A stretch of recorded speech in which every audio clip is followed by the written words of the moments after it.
Observa-se. O que você está vendo aí? Participação relativa de mercado. Qual é a ideia? Ou seja, você vai correlacionar os seus produtos e serviços em relação ao mercado como um todo ou em relação a, por exemplo, um competidor de maior relevância no mercado. Então, você, quando fala de participação relativa, é de uma relação. Qual a relação? Sua relação entre o mercado como um todo ou, se você quiser, né, uma correlação entre o maior participante do mercado, por exemplo. Estou dando um exemplo de possibilidades. E o que a gente chama de taxa de crescimento do mercado. Ou seja, como é que o mercado está? Ou seja, o mercado é crescente, decrescente? Existe possibilidade de crescimento do seu produto no mercado? Porque, eventualmente, o seu produto pode, né, ter uma grande participação do mercado, mas a taxa de crescimento se tornar uma taxa de crescimento negativa, o que significa dizer que o seu produto está em declínio. Não é isso? Muito bem. Então, esta correlação, ela traduz 4 quadrantes. O quadrante que nós chamamos de estrela. O que seria o quadrante estrela? Olha lá. O quadrante estrela representa alta taxa de participação de mercado. Então, olha lá o nosso quadrante estrela. Alta taxa de participação de mercado. Está aqui. Não é isso? Estrela. E você tem uma participação relativa de mercado alta. Significa dizer que o seu produto ou o seu serviço, de certa forma, ele está em crescimento e a sua participação de mercado é alta. Então, obviamente, né, isso aqui realmente é um ponto muito positivo para a sua organização. Agora, observa-se os pontos de interrogação, por exemplo. Né? Os pontos de interrogação, na realidade, representam o seguinte. O que seria o ponto de interrogação? O ponto de interrogação seria, você, a princípio, está tendo crescimento do seu produto ou serviço, ou seja, a taxa de crescimento de mercado do seu produto ou serviço é crescente, ok? Mas a participação de mercado hoje ainda é baixa. Então, por isso o nome ponto de interrogação, não é isso? Enquanto a estrela, né, você tem a possibilidade, né, de taxa de crescimento elevada com participação elevada, o ponto de interrogação, ele estabelece que hoje, não é isso? Você tem uma taxa de crescimento bastante razoável, não é isso? Mas o que você pode observar é que a participação do mercado, a princípio hoje, não é tão impactante na sua organização. Por isso, a questão do ponto de interrogação. Né? Inclusive, alguns autores, né, chamam eventualmente, né, da possibilidade, inclusive, de associar a uma criança, né, do seu filho. Né? Você investe no seu filho e você não sabe se efetivamente, né, ele vai se dar bem na vida. Um grande ponto de interrogação. Muito bom. Agora, quando você avalia a questão do que eles chamam de vaca leiteira, né, o nome é bastante apropriado, porque a vaca leiteira representa o quê? Este produto, ele representa uma alta participação no mercado. É isso? Então, é um produto que normalmente é um produto consagrado, é um produto que eventualmente pode ser líder, a princípio, né? Mas o que está acontecendo? Ele gera retorno e normalmente as empresas pagam os projetos, né, com esses tipos de produto. Mas a taxa de crescimento dele está o quê? Baixa, ou seja, esse produto ele está relativamente estável e pode ocorrer a tendência de declínio, ok? Então, ele se configura como a vaca leiteira. E o que os autores chamam de abacaxi, não é isso?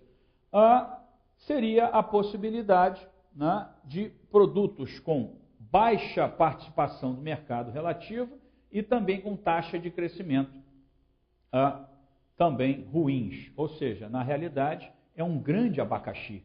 não é isso? Pois bem, a análise de portfólio, ela é bastante interessante, por quê? Porque ela traduz o que nós chamamos de portfólio de produtos da organização. Então, observe, a partir do momento da correlação desses gráficos, as organizações elas podem se traduzir da seguinte forma. Então, olha lá. Imagina que na minha organização eu tenha, por exemplo, os produtos 1, 2 e 3 dentro do meu portfólio de produtos estejam elencados como pontos de interrogação. Por exemplo, eu tenho produtos 4 e 5 como produtos chamados estrela. São aqueles produtos que efetivamente têm grande participação no mercado e alta taxa de crescimento. Eu tenho, por exemplo, produto número 6, que seria o meu produto vaca leiteira, não é isso? Aquele produto que, de certa forma, ele já tem uma participação ampla no mercado, mas a tendência, né, é que há possibilidade de maturidade do produto e, eventualmente, declínio. E a possibilidade também de quê? Possibilidade de abacaxis. É lógico que, dentro dessa análise, do que nós chamamos de análise de portfólio, você, como gestor da sua organização, você vai, de certa forma, estabelecer essa visibilidade de participação e, obviamente, você vai desenvolver estratégias específicas para cada um desses produtos, ok? Eventualmente, você vai, com posicionamentos diferentes desses produtos dentro do seu portfólio, obviamente, você vai escolher estratégias que mais sejam adequadas, ok? Então, a ideia da matriz BCG é, primeiro, identificar todos os elementos do seu portfólio. Chama atenção aqui, primeiro, vamos discutir os pontos de interrogação, inclusive alguns autores chamam de criança-problema, né? Tem um bebê e tal, algumas figuras aí fazem correlações a uma criança, não é isso? Então, esses pontos de interrogação, eles representam alto crescimento de mercado com baixa participação, não é isso? Muito bem. Negócios iniciantes em mercado de alto crescimento, que já possuem um líder. Então, o que a gente discute aqui é que, normalmente, esses pontos de interrogação representam, né, produtos ou serviços que você está introduzindo no mercado, negócios específicos novos, né, e que, evidentemente, você tem a possibilidade de quê? De crescimento. Então, existe um crescimento, de certa forma, que você percebe, mas, normalmente, pode ser possível que também já exista um líder. É lógico que, eventualmente, se você se tratar de uma inovação, por exemplo, né, você pode, né, começar como um ponto de interrogação e, eventualmente, até se tornar uma estrela. É possível. Existe essa possibilidade desse círculo virtuoso, né, de um círculo positivo. Ok? Existem muitos investimentos que são necessários para que você capitalize e, de certa forma, alavanque esse produto. Então, como ele é um produto novo, você vai precisar de investimentos, né? Instalações, equipamentos, pessoal, não é isso? Eventualmente até propaganda também, para acompanhar o mercado e, de certa forma, para você tentar conquistar a liderança. Então, esses produtos eles vão precisar de uma força inicial grande, né, para tirar ele da inércia e alavancá-lo. Ok? Muito bem. A empresa deve analisar seriamente se prosseguirá no negócio, ou seja, dependendo da possibilidade, né, esse produto novo pode se tornar uma criança-problema. Não é isso? Então, a análise é uma análise direcionada a uma avaliação constante desse produto no portfólio. Ok? Muito bem.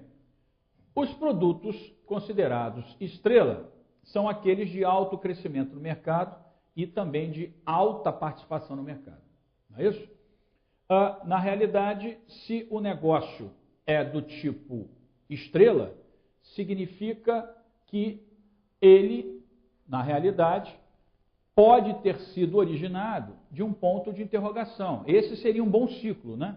Você começa com um produto ponto de interrogação e se ele for bem sucedido, ele pode se tornar o quê? Ele pode se tornar uma estrela, líder, eventualmente, né, de um mercado com alto crescimento. É possível? É possível. Todavia, esse tipo de produto no portfólio não necessariamente produz o fluxo de caixa positivo. O que eu quero dizer com isso?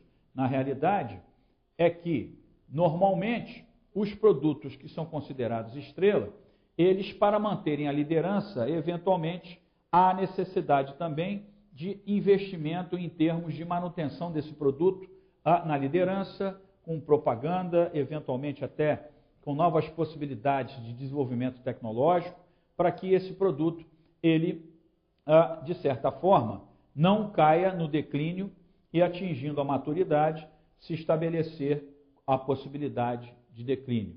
Então, um produto estrela não significa que é o produto mais rentável. Então, essa é a circunstância interessante da análise.